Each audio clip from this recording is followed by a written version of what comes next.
evening, YouTube. Donald Black American Highlander here.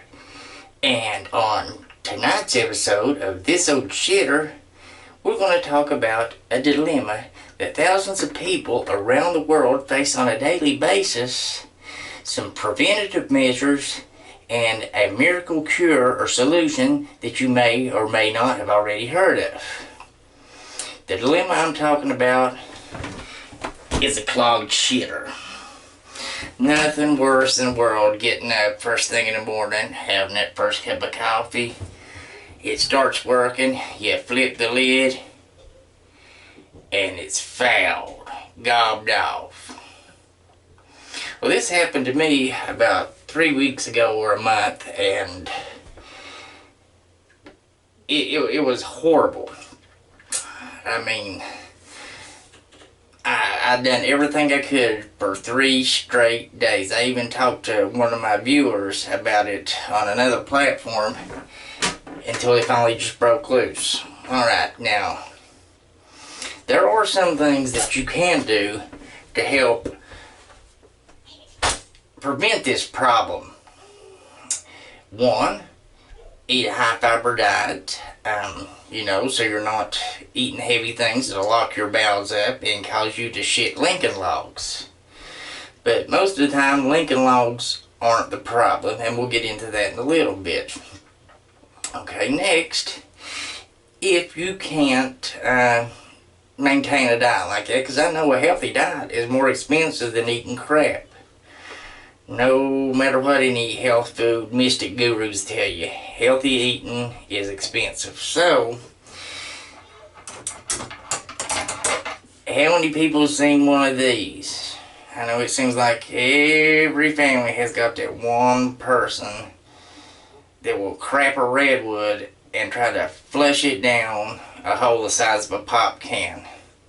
Growing up, it seemed like every family had one of these. Now, if you had an extended family, like, let's go ahead and tell you this. I had a cousin that would destroy a fucking toilet every time he came to visit. So all the aunts and uncles, the grandmothers and great-grandmothers had one of these in their bathroom.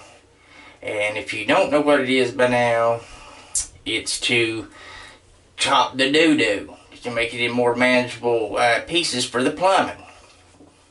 Yeah, nasty, but it is what it is. And I've got somebody right now that don't know how to use it, but anyway, like I said, diet first. If that's not economically viable for you, or for some health reason that you can't eat high fiber diets, then, you can use the standard stretched out wire hanger, or the lesser known of but more effective poop knife.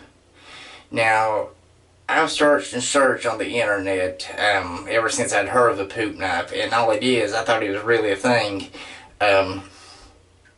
They were discarded kitchen knives that weren't used any longer, and they were delegated or relegated to doo-doo duty. So people crapping these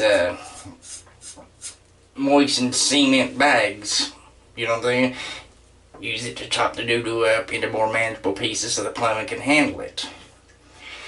Now, even sometimes that's not going to help. I mean, I really think that's the issue with our last problems with the plumbing. So there's several things you have to do there. Like I said, I worked 3 days on it. First, it was a combination of warm water and your standard plunger, which I just threw the bucket across the little tiny bathroom. And the warm water, the plunger wasn't working at all. And usually warm water will do the trick. Just get a bucket full of, as hot as water as the sink will provide, and dump it in, and most of the time it'll go on through. Problem solved. Well, it was about hour 8 of the first day, and I started getting pissed off that I had something really, really blocking the toilet or the line up. So I started boiling water. Yeah, boiling water and plunging.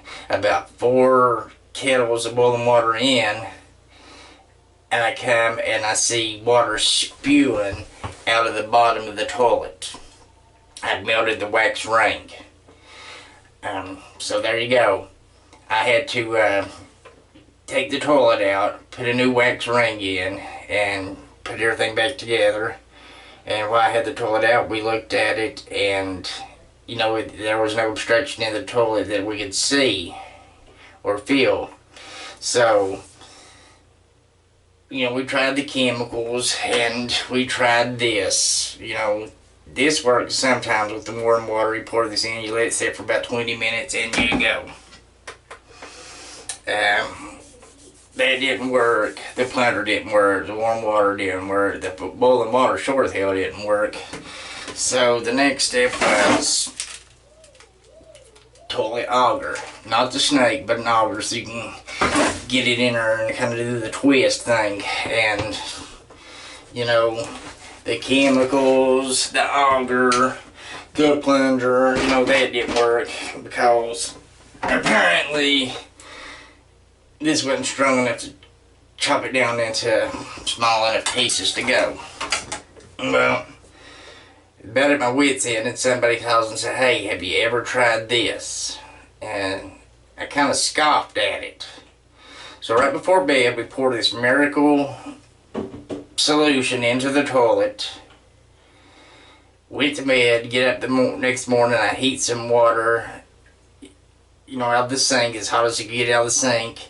And what I really expected was come in, pour the water into the toilet, and it drains slowly, or me start plunging.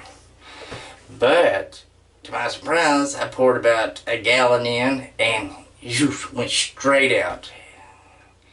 And I'm going to tell you, if you've not used it, or if you have used it, you know what I'm talking about. But it wasn't nothing but baker's yeast. That's right. This works better than that South Korean thing where they put the thing around the toilet and do this. You know, it's airtight, it's like a sticker. Or the DIY version where you wrap your bowl in the saran wrap. This is the stuff right here. If it been the chemicals that broke it loose, it would have happened on day 2. It's the morning of day 4 that the yeast broke the obstruction in the toilet up and sent it on its merry way. But like I said, you know, this is just a FYI video, and if you've got one, every family does. It might not be in your house. That has one of those people that ship massive, massive woolly mammoth turds and try to get them to go down a water bottle size hole. Donald Black, American and Highlander. Hope you enjoyed this episode of This Old Shitter, and I don't want to see you in the next one of these. Later, guys.